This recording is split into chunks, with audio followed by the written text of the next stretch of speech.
Home YouTube channel subscribe பண்ணிக்கலனா உடனே subscribe பண்ணிக்கங்க.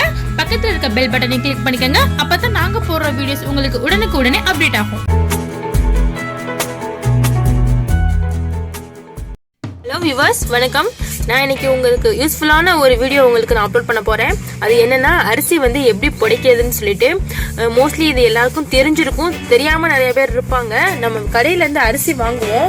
அந்த அரிசி வந்து மோஸ்ட்லி சுத்தமாக இருக்கும். பட் வந்து சில பேர் வந்து ரேஷன்லலாம் அரிசி வாங்குவாங்க. அந்த அரிசியெல்லாம் வந்து அங்கங்கே கல் இருக்கும், மண், கல், பூச்சி இது மாதிரிலாம் இருக்கும். இங்கே பாருங்கள், இது மாதிரி கல்லெல்லாம் இருக்குது பார்த்தீங்களா. இதை நம்ம அப்படியே யூஸ் பண்ணக்கூடாது, புடைச்சி தான் யூஸ் பண்ணணும். இப்போ எப்படி புடைக்கலாம் அப்படிங்கிறத பார்ப்போம். இப்போல்லாம் மோஸ்ட்லி யாருக்கும் புடைக்கிறது கிடையாது, முறம் வச்சு புடைப்பாங்க. இப்போ நான் வந்து காட்டுறேன் பாருங்கள். இங்கே பாருங்கள், முறம் இருக்குது பார்த்தீங்களா. முறத்தில் வந்து இது மாதிரி முறம் இருக்கும். முறம் வந்து எல்லார் வீட்லையும் இருக்கும். அதில் வந்து நம்ம அரிசி, எந்த அரிசியை வந்து சுத்தம் பண்ணணும்னு நினைக்கிறோமோ அதை போட்டு வச்சுக்குவோம். இப்போ புடைக்கிறது பாருங்கள். இது மாதிரி ரெண்டு பக்கமும் இது மாதிரி இது பண்ணிக்கணும். இதே சவுண்டில் இங்கே பாருங்கள், இதே மாதிரியே புடைச்சா தூசி எல்லாம் முன்னாடி வந்துடும், குருணை முன்னாடி வந்துடும். ஒன்றும் இல்லைங்க, நம்ம ஹேண்டை வந்து ரெண்டு ஹேண்டையும் வந்து ஷேக் பண்ணணும் நல்லா. அந்த இதில் இங்கே பாருங்கள், இது மாதிரி புடைச்சா குருணை எல்லாம் முன்னாடி வந்துடுது பார்த்தீங்களா. குருணை முன்னாடி வந்து நல்ல அரிசி மட்டும் இங்கே பாருங்கள், அது மட்டும் பின்னாடி இருக்கும். ரெண்டு ஹேண்டையும் வந்து இதே மாதிரி ஷேக் பண்ணணும், வேறு ஒன்றும் கிடையாது. இப்போ வந்து குருணை வந்ததும் குருணையை நம்ம தனியாக கொட்டிடலாம். இப்போ எகெயின் வந்து இது மாதிரி நல்லா புடைச்சிடுங்க. இங்கே பாருங்கள், திரும்ப புடைக்கிறாங்க. இது மாதிரி நம்ம இது மாதிரி நல்லா ஹேண்டை வச்சு ஷேக் பண்ணுறது தான் முறத்தில். இது மாதிரி ஷேக் பண்ணால் இப்போ எகெயின் வந்து குருணையெல்லாம் முன்னாடி வந்துடும், நல்ல அரிசி பின்னாடி அதுவாகவே ஆட்டோமேட்டிக்காக போயிடும். அதில் வந்து நெல்லெல்லாம் கிடைக்கும் பாருங்கள், அந்த நெல்லெல்லாம் முன்னாடி வந்துடும். இங்கே பாருங்கள், நெல்லெல்லாம் கிடைக்கும் பார்த்தீங்களா. இந்த நெல்லெல்லாம் முன்னாடி வந்துடும். பொதுவாகவே நம்ம வந்து கிராசரி மளிகை கடையில் அரிசி வாங்கினா பியூராக தான் இருக்கும்.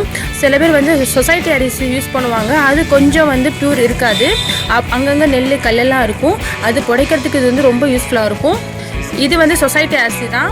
ஸோ சொசைட்டி அரிசி வந்து எப்படி இது பண்ணலாம், ஈஸியாக புடைச்சி நம்ம யூஸ் பண்ணிக்கலாம் அப்படிங்கிறது தான் நான் வந்து உங்களுக்கு ஷோ பண்ணுறேன்.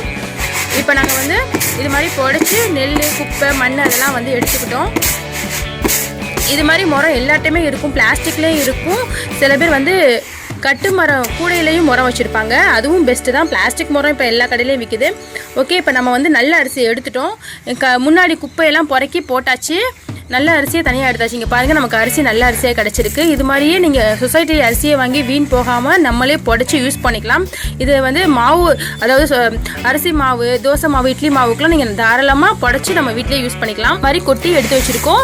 இடியப்ப மாவுக்கும் யூஸ் பண்ணிக்கலாம். இது மாதிரி நீங்கள் புடைச்சி கொட்டி வச்சுக்கோங்க. இங்கே பாருங்கள், அழகாக நம்ம வந்து வீட்டிலேயே புடைச்சா எவ்வளோ பியூராக கிடச்சிருக்கு பாருங்கள். ரொம்ப சிம்பிள் தான். நம்ம முறத்தில் வந்து சேக் பண்ணுறது தான். குப்பையெல்லாம் ஆட்டோமேட்டிக்காக முன்னாடி வந்துடும். இங்கே பாருங்கள், நான் திரும்ப இன்னொரு முறை வந்து அந்த அரிசி கொளிக்கிறத வந்து உங்களுக்கு காட்டுறேன் பாருங்கள். இது மாதிரி முறத்தில் வந்து போட்டுக்கோங்க. முறத்தில் போட்டதோட இங்கே பாருங்கள், நல்லா இது மாதிரி பண்ணணும். இது மாதிரி பண்ணால் ஒன்றும் இல்லை, ரெண்டு ஹேண்டை வச்சு ஷேக் பண்ணணும், அவ்வளோதான். ரேஷன் அரிசி வாங்குறவங்க இதை மாதிரி செஞ்சு நீங்கள் பண்ணிக்கலாம்.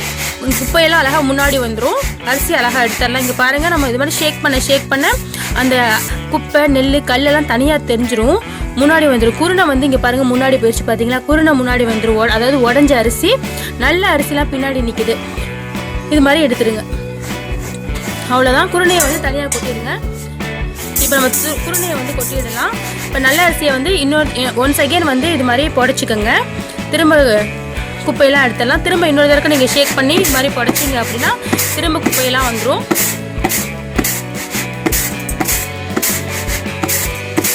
இங்கே பாருங்கள், நெல், குப்பையெல்லாம் திரும்ப வந்து வருது பாருங்கள். இங்கே பாருங்கள், நெல்லெல்லாம் தனியாக வருது. நெல் நான் எடுக்கிறேன், இந்த குப்பை எடுக்கிறேன், அவ்வளோதான். நம்ம அரிசி புடைச்சாச்சு. இப்போ இந்த அரிசியை நம்ம வந்து சேர்த்துடலாம், யூஸ் பண்ணிக்கலாம். ஓகே, இப்போ அரிசியை வந்து நம்ம சேர்த்தாச்சு. இது மாதிரி நீங்கள் சொசைட்டியில் வாங்கின அரிசியை கூட நல்லா பியூர் பண்ணி நீங்கள் வச்சு யூஸ் பண்ணிக்கலாம். அரிசி மாவு, இட்லி மாவு, இடியப்ப மாவு எல்லாத்துக்கும் யூஸ் பண்ணிக்கலாம். இது மாதிரி வீட்டிலேயே வந்து ஈஸியாக புடைச்சிக்கலாம். ஓகேங்களா? இந்த வீடியோ கண்டிப்பாக உங்களுக்கு யூஸ்ஃபுல்லாக இருக்கும்னு நம்புகிறோம். இது பிடிச்சிருந்துச்சுன்னா எங்கள் சேனலுக்கு சப்ஸ்கிரைப் செய்யுங்க. தேங்க்யூ.